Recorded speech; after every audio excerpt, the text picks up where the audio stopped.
Hello, everybody, and welcome to Cinema Savvy. It is myself, George, joined once more by Tom Woods for the very first episodes, deep dive into, I guess we can say, Steven Spielberg's filmography. This is, of course, the Steven Spielberg Retrospective. We are kickstarting with his very, I'm going to put asterisk first feature film. This is, of course, Duel, released in 1971. I'll go into a reason why there's an asterisk very shortly, because as I said, this is the very first episode of the series. I've been very much looking forward to Kick since it's been a few months in the planning. And being joined by Tom. First of all, Tom, how are we tonight? Oh, I'm very well. I'm actually really excited to jump on and discuss. Same here, because when this was first, in planning, and I was, the way these retrospectives go is obviously I'll have a conversation with Tate and a few friends of mine as well. Be like, could this idea translate into something on screen?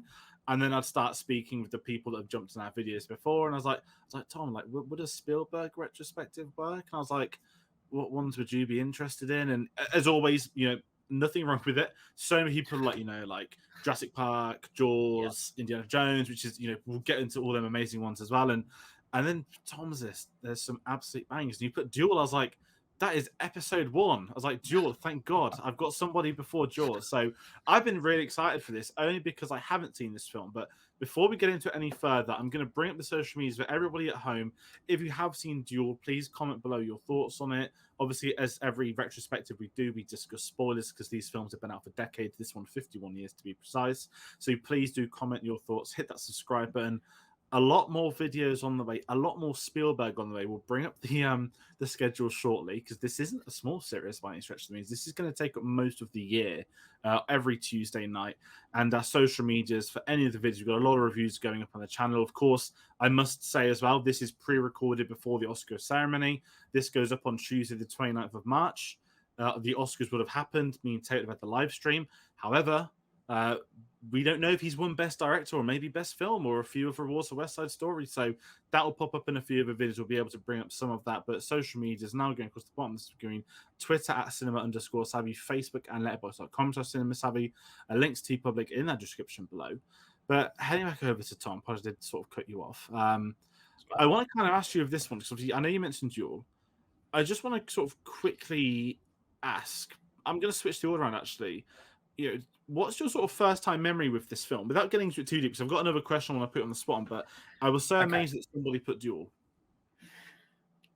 So when I've been trying to think, since looking at the schedule, when the very first time I actually saw Duel.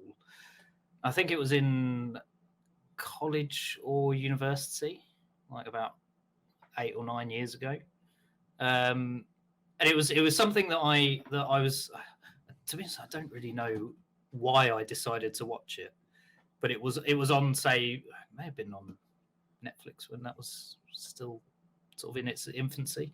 But I remember watching it and absolutely loving every second of it. And it's something I haven't rewatched since, until rewatching it for this, but it's something I still enjoy second time around. And the first time around, I thought this is fantastic. It's exactly what I want from a 70s TV / sort of theatrical film. Yeah, it's a really. We're going to get into all of that, because I was, again, I hadn't seen this film until literally tonight. I've got the Blu-ray right here in front of me. Picked that up around Christmas. It's quite expensive, H&B, but oh well. What sort of blew me away is because obviously Jaws is his third film, but when you get some directors, everyone was like, Tarantino's like, you've got, oh god, Reservoir Dogs, and some directors have this massive first film, but Spielberg's like, TV movie, like Spielberg and TV, and it sort of blew me away reading more into Duel, and obviously we're going to get into all of that. But before we do kick into it properly, I've got one more question for you, Tom. Okay. What I'm actually going to do, before I even ask you, put you on the spot with this, I'm going to say everybody that jumps on across the series. We've got a lot of guests lined up, a lot of familiar faces, a lot of new faces. But I do want to say I'm very much looking forward to bringing you on. I'm just going to really quickly go over the schedule. I'm not going to read all 34 films out, but I'm just going to bring them up on screen. As I said, every Tuesday for 34 weeks, We are obviously kicking off with Duel. It's his very first film. I'm just going to really politely say the next couple of weeks we've also got Sugarland Express. Obviously, Jaws is the big first, mega first one, backed up by Close Encounters. So that's the first 4 weeks of the series. Just going to really quickly go over a couple of more. If you've got any favourite films, just I'm not even going to say remember the dates. Just keep coming back every Tuesday because we're always going to go through them.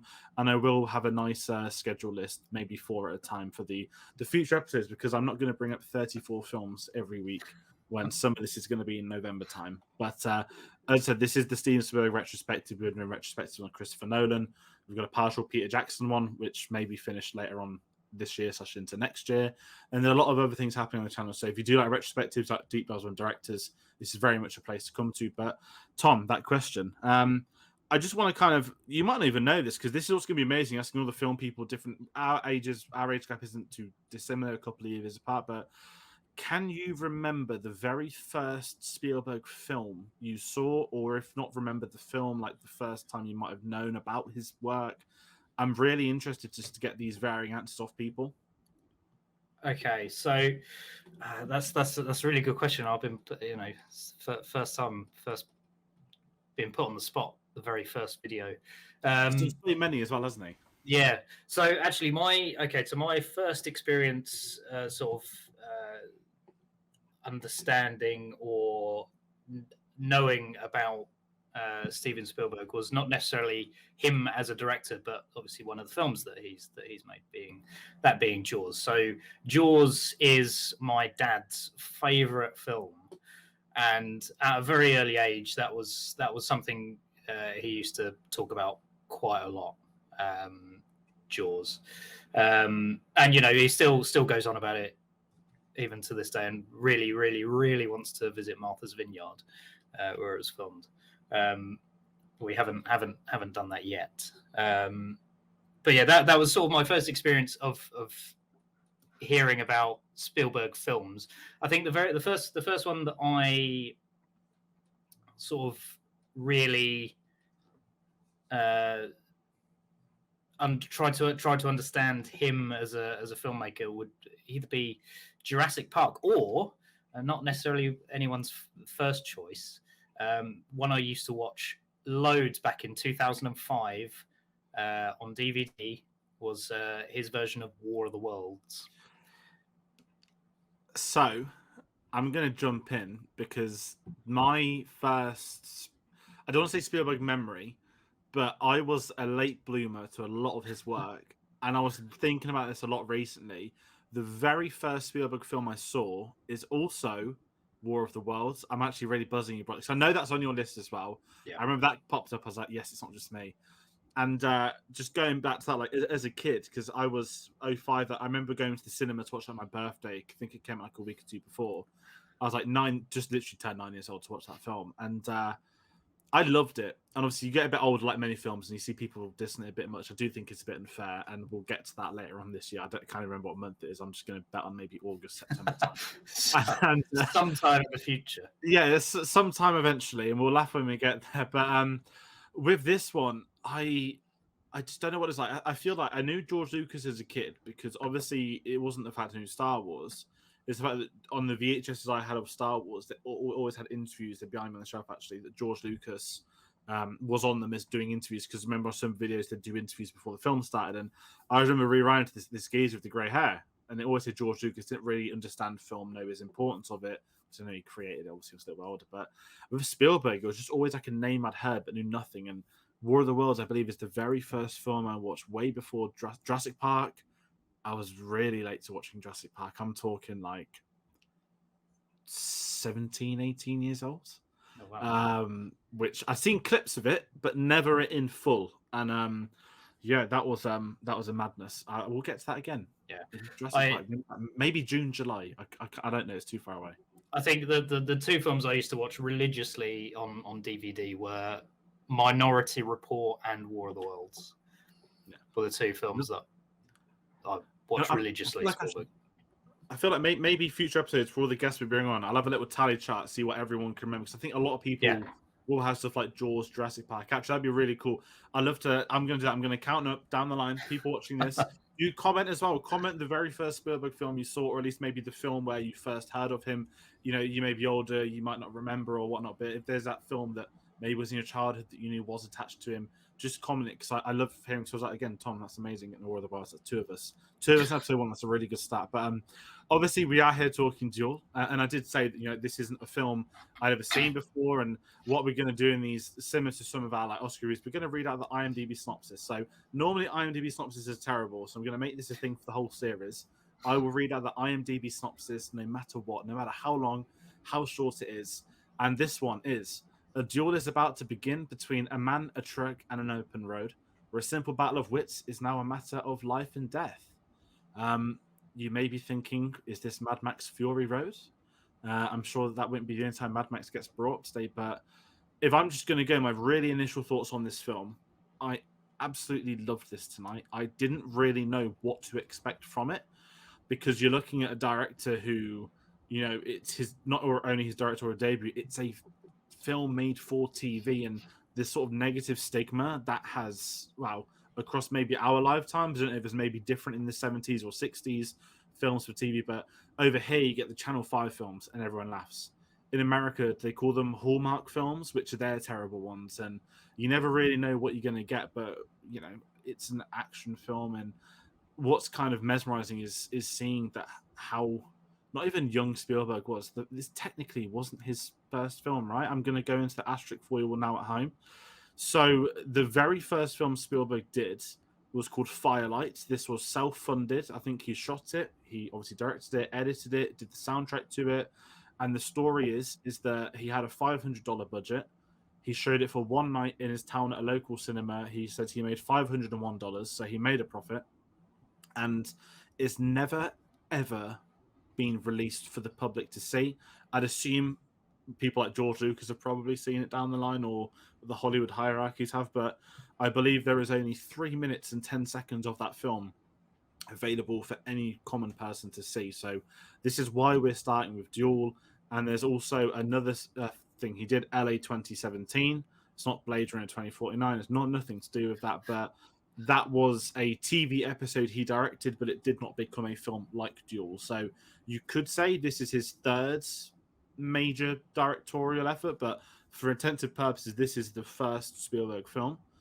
I hope that comes across all right. I'm not gonna do that again in future episodes. I'm not gonna do an asterisk after every single time I introduce a film, but I think Duel, this one's necessary. And what I want to kind of start off with, Tom, with this one is I just want to sort of speak about the direction of this film, because when you're looking at, you know, he's commercially the biggest director in history. You can argue that he's the best ever. I certainly will, and I'll probably do that every week if I'm absolutely being obvious and unbiased. But seeing where he started again on a TV film, watching this at home, whether maybe it's because I've got, you know, an upscale 1080p version or whatever, I feel like I'm watching a film. And obviously we are, because it says we are, and it's like a Michael Owen quote. But the problem with that is that sometimes you watch things made for TV and it stinks of TV. You can see this was made for TV. You can see it's made on a budget, but this feels, for all intents and purposes, like an actual cinematic experience. And I know that it did get released down the line in cinemas in other countries. They refilmed more footage to qualify it as a feature film. But I just want to kind of jump over to that as well. Like, for a directorial debut, how does it feel watching it? Like, can you see the echoes of where his career might go, or the quality? Yeah. To be honest, yeah, I think there is very much a case to be made that, you know, you can see the distinct style of Spielberg seep through, even in stuff this early on, where, you know, for all intents and purposes, he's still finding his feet as a director. But you can definitely see some of the how you know, especially how the camera moves will be later reflected in works later down the line. And you can see him hone or develop a skill in this, which he then later hones in future projects. So yeah, you can definitely see the direction that he's going in on this, and you can see the inception of the sort of Spielberg ideas forming in it. But yeah, I'd agree. You know, going back to your initial thoughts, I absolutely loved it. Second time watching it, I also just found it really like thrilling and breathtaking. So one of the things that really catches the eye is, as you said, it doesn't feel like a TV film. Like the TV movies have a very distinct look and feel, and you can really tell that this has been made for TV. Like the camera, usually very static. Lots of over the shoulder. Over the shoulder stuff, lots of coverage, things like that. But here, the style of it, and I think is very well suited to the film. I think it's fantastic, and for such a simple idea as well. It's it engages you for the whole runtime, and it's actually I was thinking about this as well when watching it the second time. I thought it would take a little bit of time to get into the actual chase and the actual truck trying to kill the main character, but it starts pretty quickly and is just relentless pretty much for the whole 74 to an hour 74 minutes to the hour and a half it runs for. Yeah, and I think that's something that I loved about it, is that I'm going to make Mad Max again only because it's when you think of an oil truck chasing a car, I think everyone's going to think of Mad Max now. But with this, it's sort of unbelievable because seeing this, I thought again, are we going to get this 20-30 minute build up? Are we going to see this actor get an argument with somebody and him getting chased? And the one thing I love, which is a key thing, and I know this film, there's going to be a sort of schedule we do across the series. We'll dive into characters, all that sort of stuff.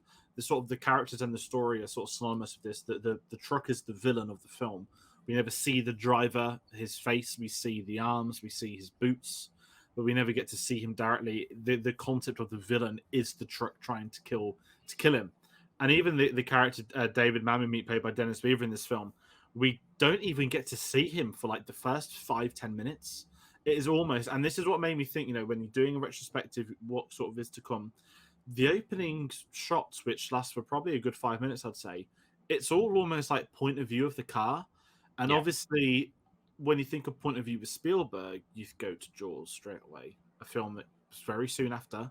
Very much a similar concept as well. You've just got this random, I don't want to say random villain, that makes it sort of sound unfair, but the concept is that why are they going for this individual as such? And that's what I really enjoyed about this film, is that the whole concept of I want to call him the driver, but that's Drive. We see sort of David's descent into madness, that why is he trying to kill him? He only overtook him. And I just loved the idea that this truck just wants to kill him. It's simple. He's just being, it doesn't need, you don't need to see the driver. You don't need character depth. You don't need to see them interact with one another. It is just a simple chase story. And I think the reason why it works is it's how it's shot. And as you kind of said, this isn't shot like TV. And I think that's what I was sort of slightly worried about heading into that. Am I going to look at this and just think of this like TV effort that came out good? But I feel that he took his chance. He knew he was getting this show. Yeah. He took it. I mean, this was shot in 13 days, and that completely blew my mind. It was meant to be 10. They went 3 days over. There was 10 days of editing for this film. And we'll speak about the soundtrack in a bit, but it was scored over a week. That is incredible given the quality of this film. And I think I saw that Spielberg did an interview once, or it might be in the commentary, saying that he watches this film, I think, every year to remind himself of sort of where he's come since. And I don't think he means that in a sort of criticism of the film. But the way I kind of view that as a fan of his and someone that's watched this for the first time is like, he's made a quality film, and fair play to going back to rewatch it, because some directors would never ever publicly say I rewatch my films. Actors always joke saying, if it's on TV I might see something, but this film was important to him, and is the first step in is what is one of the greatest legacies in the history of cinema. And I'm completely amazed again, because I saw it an hour ago. I think I finished watching this. It was just unbelievable just to think. And you mentioned the camera, the framing. We get shots which, you've got to think, in 1971, we didn't have stuff like Steadicam, that hadn't been invented yet. And we're getting like the truck overtaking the car, and we're getting it shot through like the wing mirrors and stuff. And I just thought what's kind of made this film is that he's created this spectacle. He's kind of put out there all of his directorial ability on the most simple premise, just to show I can tell a story, I can shoot action, and this is how I'm going to go about doing it. And I think that's why the film works so well, because obviously we do get other scenes which we can bring up, but I'm just kind of curious. You mentioned some of the framing as well. Is there any other things that you can think of that I've not spoke about? Or I think one of the key things and one of the best things I think personally that I find about the film is that, you know, this truck is essentially an unrelenting force. It's almost supernatural in its aggressiveness and how, you know, how it always tracks him down. There's something otherworldly about it. But sort of going into sort of its themes, if you know, for the loose ones that it has, I think that the truck you could almost interpret that as sort of his idea of masculinity, his you know, the drive, the unrelenting nature of it. And I think some people have even talked about you know, the fact that it's a quest to prove his manhood. Now, you know, that's 70s sensibilities, and there's stuff there that is a bit questionable now in the time that we live in. But, you know, it's still something that is there and that can be read into. But yeah, I think the truck itself and the way that these two interact, and you don't even see the driver, but how he interacts with the driver is perfectly performed. And you really feel like, you know, this guy's life is at threat constantly throughout the film. Even just early on, you think this you know, the truck is an unrelenting and dangerous force for him to deal with, and it sort of echoes the instability perhaps in his life as well, and that, you know, that could be read into it as well. Yeah, and I just kind of speaking about the truck. Actually, I want to kind of talk about it because the design of it. That I'm no car expert. I like my Formula One, and when I do like to get games like Gran Turismo and try and like buy cars that are from films, because I'm just sad like that. The same GTA, but the design of the truck itself. Again, I'm going to bring Mad Max because this doesn't look like a truck from the 70s, which is a compliment to this film. They could have easily made it. I don't want to say like Optimus Prime, but it's dirty, it says flammable, it's these sort of darker colors, and it's like grisly, and, you know, again, flammable, you know that at some point you don't just put the flammable word in the back of a truck, follow it for so long and not get a payoff coming into the film with that. But just the design of what they've done with the vehicle, even the tanker style, it doesn't look sort of as traditional as sort of 70s tankers did within themselves. And I just thought it was interesting with the designs, and obviously with the car that that Michael has in this, sorry, David, not Michael, it can be different things. He just has, I think it's a bright orange, and it's a Valiant, it's called, and it's not a supercar, it's not a posh car or anything. It's just like a bog standard car from back then in the 70s. And I just love this contrast between them that, you know, like so many films do, you know, good is light, villains dark, all sort of color aesthetics.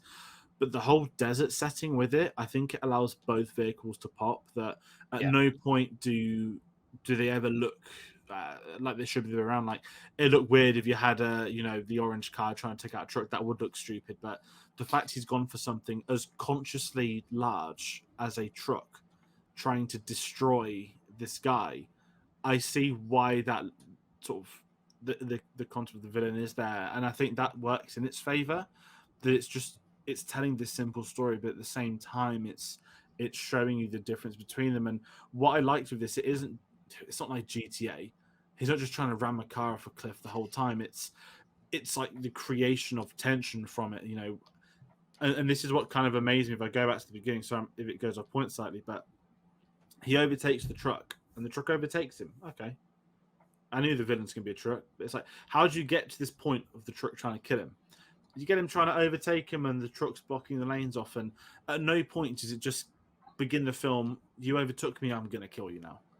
It's this steady increment of incidents that leads to how crazy it goes. And I just think, again, for something made for TV that ends up being an hour and a half, the patience that Spielberg has in this, I thought was superb. And going off what's to come, he's I don't. I mean, Hitchcock's of the master of suspense, but still, Spielberg is so good at creating suspense. And the one scene I really want to pinpoint is the train crossing, when you just have the truck pushing him slightly. It never, reverses back and just flops him through.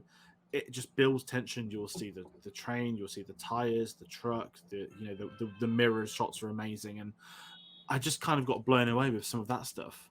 Yeah, no, that exactly, and suspense and tension are the name of the game for this, and that's echoed as well in my favorite scene is the diner, where he steps into the diner. He think the truck driver he thinks is in the diner, and there's that whole tense exchange where he's looking at everyone to see who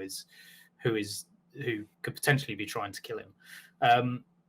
And you can see his paranoia is echoed in people sort of turning around to look at him, because mainly because he's come in like a crazy person, and he's making everyone uncomfortable. But his paranoia is like, oh, he must be the truck driver. He must be the truck driver. Also, on a little bit of a tangent, it's so wonderful, right, to see, because maybe it's just me, but most modern films I see that are set in the 70s, no one wears a seatbelt, and it's very, very good to see that someone is wearing his seatbelt, which is very, very good. Yeah, I mean, I don't think it wasn't a law. It wasn't a law then, but people still had the choice. I think cars were made with them, but it's the little things. I'm glad you brought up the scene at the bar, because I think it's an hour and a half long, but it's not an hour and a half of the truck chasing the car. You get these very well put in moments of isolation. I think the bar scene is what you said. You get the different scenarios of him approaching different people. How's the conversation going to come across? You've got him looking at their boots, him looking at their shirts as well. And I love the fact it never tells you who it is. And the one guy he approaches, who obviously sort of fights him back, yes, he is also driving a truck, but it's something completely different. And I just love seeing the descent to madness. And obviously we get a voiceover from him as well, and it's him monologuing, saying all this because I overtook somebody. And I just love those little things, because it's such a simple storytelling device. And I think without sort of critiquing modern cinema too much, and I mean, at the time this video coming out, there will be an ambulance review on the channel. That's a Michael Bay car chase down LA film. That's going to be very different to what Duel's going to be, but you can predict how that one's going to go. And I just think seeing stuff shot in frame, and again, I know you kind of CGI in the 70s, obviously, but just seeing stuff done for real, there's always the amazing concept, which is so underused. Less is more. When you have a car chase, I don't want to see 5-10 trucks coming after it. As much as I love Mad Max, just to get that out there, but the simplicity of a truck trying to kill one man, not a group of friends in different cars getting bumped off one by one in a truck slasher film, just one isolated instant. That is the reason for this. There's no extravagant backstory. There's no, oh, he was the guy from the party. He had a word of no big driver reveal. It is just this sort of anonymity a word? I don't know. I'll find out after. But that's something that worked for me. I really want to quickly touch upon the music as well. So with this Spielberg retrospective, 90% of this is going to be a John Williams like praise corner. But obviously he didn't always work with John Williams. And Billy Goldenberg did the soundtrack for this. As I said, this was made for TV. And what I love, and again, maybe because obviously that wasn't around the 70s, it's quite rare to cover 70s stuff on this channel, so I don't get to read as much into older stuff. Obviously, we did Godfather 1 recently, which is celebrating its 50th anniversary the last couple of days by the time this video's come up. But the score was composed across a week, and what I loved about this score, it's not brass, it's not extravagant. It kind of reminds you of Dunkirk, and obviously it's really unfair to bring up films that were released after, but obviously it's what I'm familiar with, where the sounds within the film is the soundtrack. It isn't trying to be something different than what, and at the moment it needs to use a soundtrack, it will. The story that blew my mind is that Spielberg brought the composer on set for a week, and apparently he was terrified he would put him on the truck, and he would had used the composer on the truck for the composer to come up with ideas for sounds for the film. And I just thought that's something magnificent. Again, when you've got this smaller budget, when you're doing something for TV, it's about how wild can you make it. And they probably could have shot and edited the film, sent it to a soundstage, had them compose around it. But the fact that the composer was there, being able to witness some of the filming, I thought was really important. And I just think it was a very smart way to do a soundtrack for, again, something that was, at the end of the day, a TV film. Yeah, I personally, I don't think I have sort of as much praise for the soundtrack as or the score as you do. I think it services the film really well, and yeah, but I think it's very much, you can tell that it's been done in a week. Still I still think it's good and complements the film rather nicely, and I think the idea that he was on set, there's something visceral about that. You can draw from your own experiences rather than just watching on a monitor. But yeah, really good. Yeah, I mean, the obviously this isn't going to be the best score in a Spielberg film by a long shot, but I think it engrosses you in its atmosphere, and encompasses pretty much the whole film and the whole story, and it complements the work, which is something a good score should do. Yeah, no, absolutely. And what kind of bring on that as well is, obviously, when we do get to progress down this career path, we'll be able to go and see on some of those incredible scores. And some, again, draws this to in the simplicity of certain uses to make score, and is interesting. But no, I do see one with the TV stuff, but I do think it reminds me, again, not getting too modern, that when you've got these, when a composer is a different approach to it, but very much in this film, what is more important than the score is the sound itself, the sound design, the roar of the truck, all that kind of stuff. And I think that's worth bringing up itself, just what they're able to do with that. Because watching again at home in a nice setup 50 plus years after release, it sounded amazing. This whole film, like, there has been, and there's an argument to be said about the restoration of older films, that some directors are so hands-on with who they will let a remaster a film or do stuff like that. And I feel that I need to really do my research if Spielberg was involved with the Blu-ray upscaling or in that sort of stuff, but it sounds like it's been tested properly. And sometimes you'll buy a Blu-ray of an old film and it sounds rubbish, and they've probably just pressed a button, zapped it, released it. But when you feel like you're getting that cinematic atmosphere at home, that's when they've done something right over the years to protect the film. Yeah, I think one of the key things as well is that, as to why the film is so good, is its sound design, and you can really hear the guttural roar of engines and the bashing of bumpers on bumpers, and the sounds that this guy's hearing when he's close to his imminent, or what he feels is his imminent death. And testament to that, because it won a primetime Emmy for it. Yeah. So, I mean, speaking of Emmys, that's a perfect segue. Obviously, for each of these films, maybe not this one again per se, it's one of the first ones, we're going to have a section where we're going to be able to talk about the legacy or like an iconography of a certain film. So obviously, some films are going to be like bullet points everywhere, us going into wild into, could it have won more, should it have won more, did this become the highest grossing film ever? Because a couple of his films have. The fact he has two, I think, at least two, that did that is remarkably insane. But really speaking about the sort of legacy of this, before we get into favorite scenes and final thoughts, obviously, I don't mean this as a critique. This film is most famous for being Spielberg's first film. I don't think there's a problem with that. I think every author essentially has that now. Really recent one of mine is Following for Nolan. Everyone knows Following as it being Nolan's first film that he obviously self-funded, and I do think that is quite important. But when you have a director that is able to sort of put their stamp on their debut film, I feel that's something that's very rare in modern cinema. Now, it is, of course, easier to make films in modern cinema. There are more film productions out there than ever before, with digital ways for people to make films at home. But there's just something about this where I feel this whole film is Spielberg making a statement for himself. And I think as far as the first film goes, that is solid. Obviously, it's not an Alien 3, like Fincher, who obviously won't even speak about that, I don't think. And was David Cameron's Piranha? Oh, you get some really I like weird Alien ones. 3. It's maybe one day. I've only seen it once a couple of years ago, but even he doesn't speak about it. So it is always fascinating when you get to go back to somebody's first film and see, you know, what set the stone, what didn't. And everything I said, you mentioned it won an Emmy as well. This also had a Golden Globe nomination, which I want to bring up, which was for Best Movie for TV.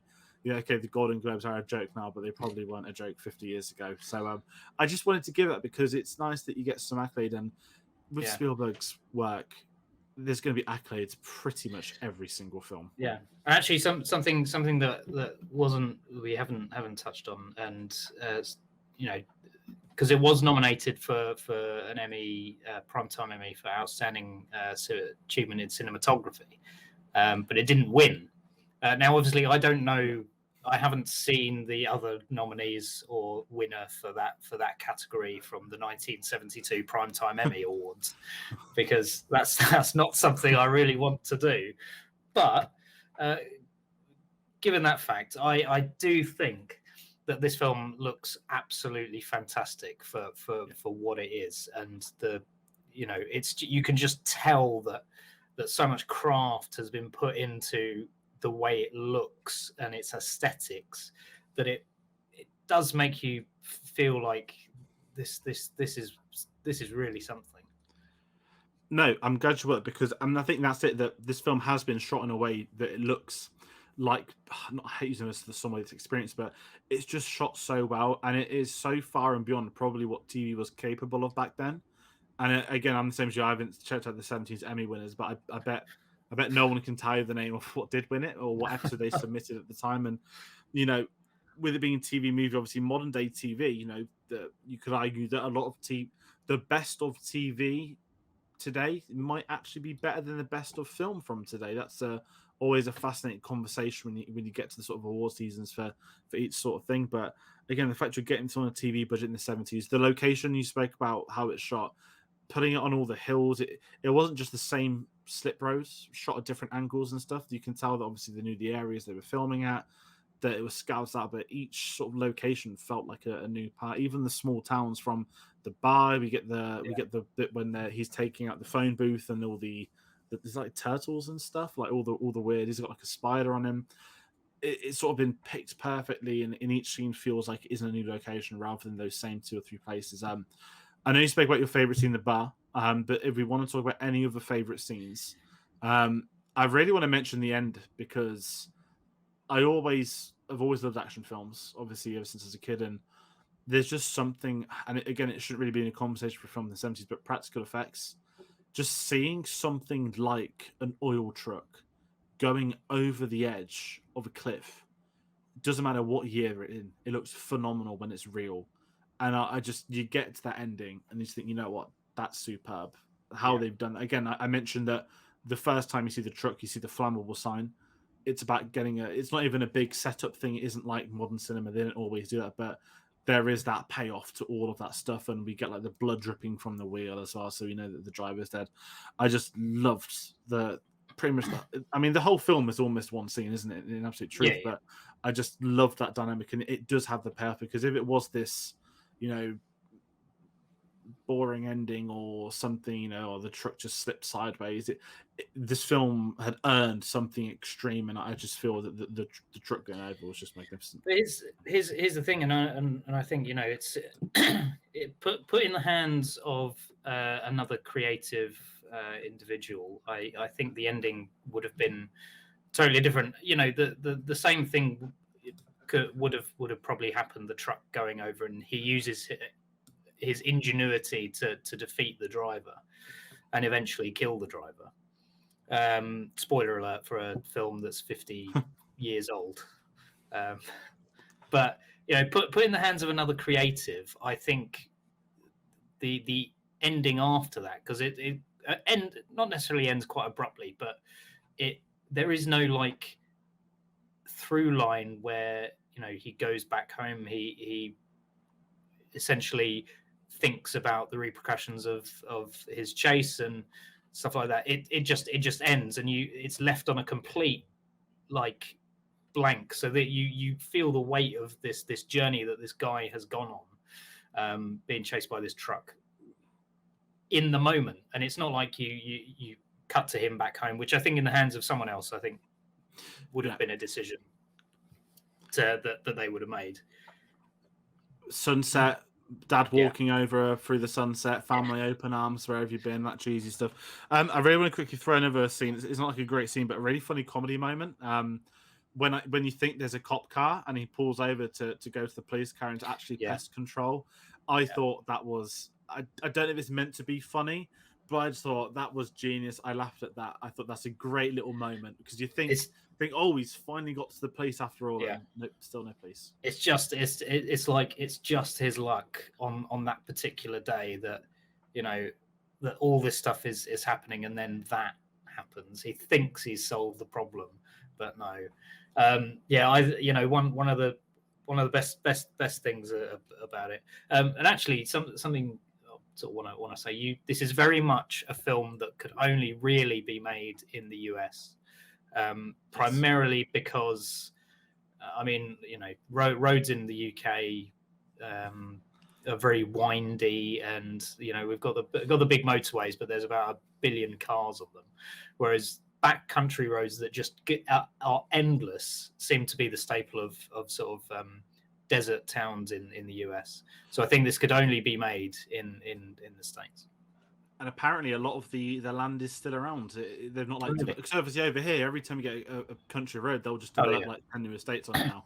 And over there in America, it's just amazing seeing that. So yeah, I'm glad you brought up. Actually, that was quite cool. Really, I don't know if you get any like what's that really good Instagram account? Is it Stepping Through Film when he goes to locations?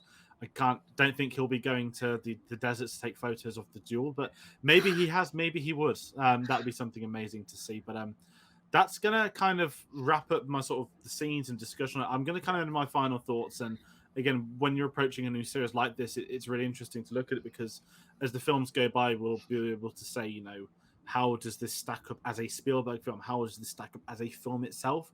Are there going to be some films that might work better as a Spielberg film compared to a normal film? All that stuff is going to become an experience. But as far as for an opening goes, going back to the roots of someone's career, it's a very clear sign of what is to come from his greatness. The fact that he's 2 films away from arguably his best film, and you can say that about a lot of his films. I absolutely love this today. I'm kind of a bit gutted I've waited so long to watch it. I just don't know why. This is the beauty of these series, is that I'll be able to tick off directors, tick off films where I've just had them for years and never got around to it, or just actively been trying to avoid it for no reason. And I thought Duel was magnificent, and it is one of the best directorial debuts I've seen in a very long time, especially, you know, when it is a director that has become so prominent. I know this sounds really unfair, but I'm so happy that it wasn't like a duff star that he just turned good after a couple of films or something. Like, it is there for everybody to see from the very beginning. And I thought it was an absolute pleasure viewing this, especially again, the care they put into the remasters, to this anniversary edition, to getting that experience at home. Only the best directors knows that actually care for their work and for the industry, put the time and effort and money into stuff like this. And I mean, and maybe in future episodes we'll speak about sort of Spielberg's outside of film involvement, but what he does for the industry is its own conversation in everything else, which is magnificent. Yeah, I mean, I can echo those points verbatim. Really, the film is magnificent, and you know, for something that's so understated and so simple as a story, to turn out this good is really a testament to the director and also everyone behind it who made the film sort of what it is. And I think people online, the discourse, I think, is that this is the best TV movie that has been made, or one of the best TV movies that have been made. And while not really a TV movie watcher, I can sort of understand the point of view for that. Because I think it's fantastic, and it's a real.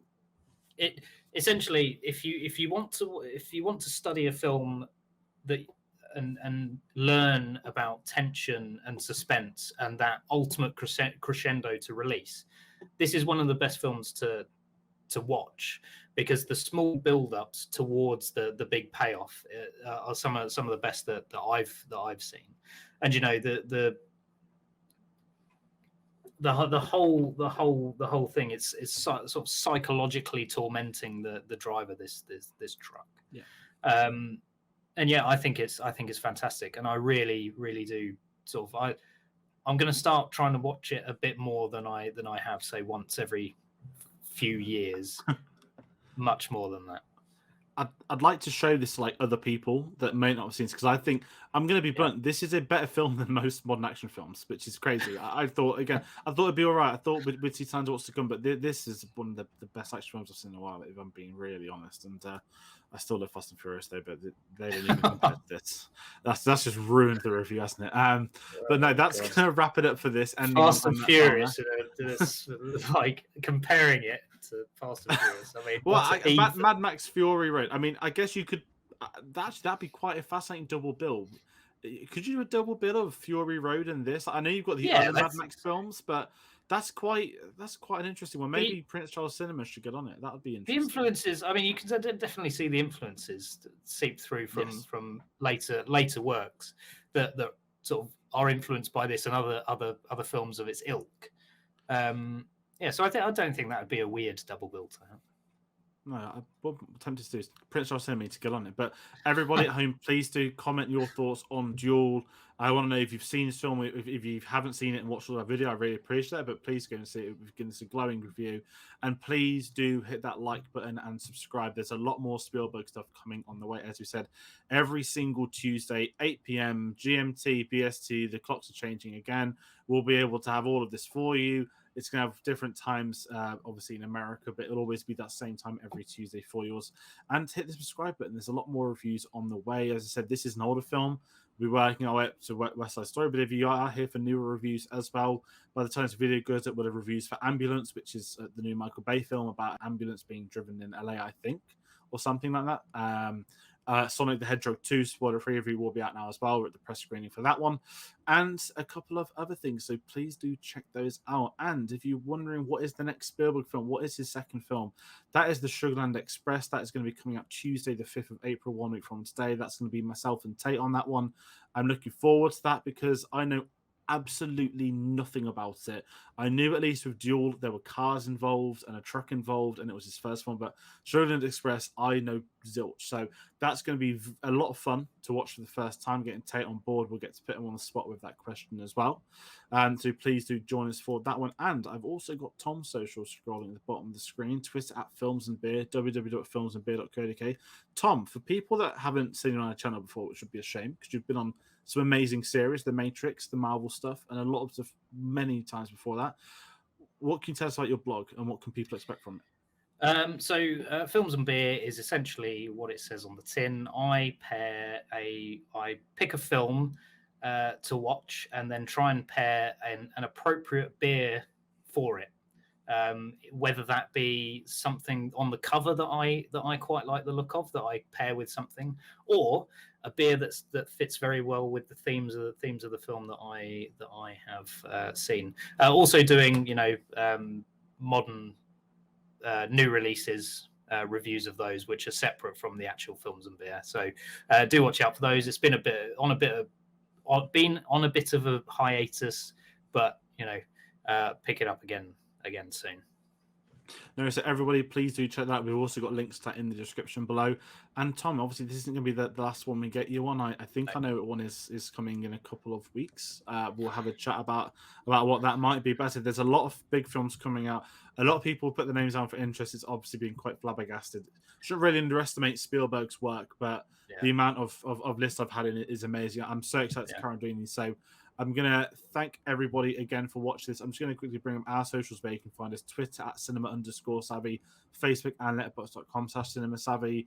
Links on there to everything we do when our videos are going to go up. Some of them will tease. And hey, if you like these films, not all of these are going to be live. I can tell you that at least so far, the next 2 in a row are going to be pre-recorded. There's a good chance most of these will be pre-recorded. If I'm not active in the comment section tonight, because I'm at the cinema by the time this video goes up, I will reply to any and all comments in the chat afterwards. So you're more than welcome to comment along. I will get back to those. I will read them all. I do appreciate you all checking this video out. It's the first video in a very long series. I hope you've enjoyed it. And yeah, be sure to join us on the next one. Thank you all for watching and take care.